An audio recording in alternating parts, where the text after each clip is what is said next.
Chris Aquino may pag-gift sa monthsary date ni Bimby at Raisa.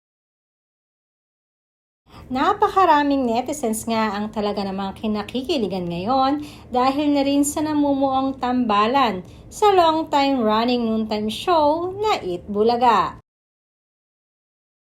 Kaagad ngang humatak at sinuportahan ng napakaraming televiewers at followers ng Eat Bulaga ang napaka-cute at nakakakilig na love team ni Raisa at Bimby.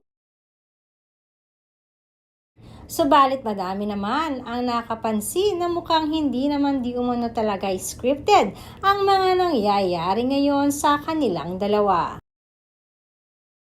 Siyempre pa ay wala namang masama dahil nasa right age naman na parehas itong sina Bimby at Raisa.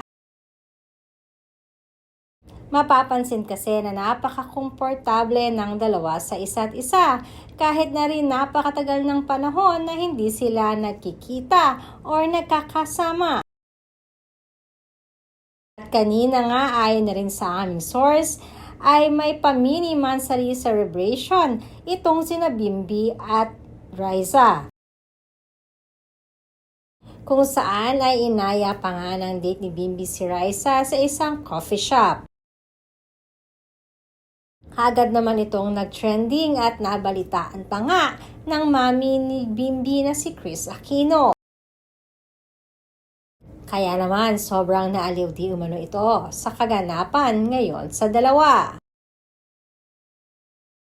Todo di umano ang pagsuporta ni Chris para sa kanyang anak at mamanugangin in future. Kaya naman, isang mamahaling alahas di umano ang ibinigay nito para kay Raisa.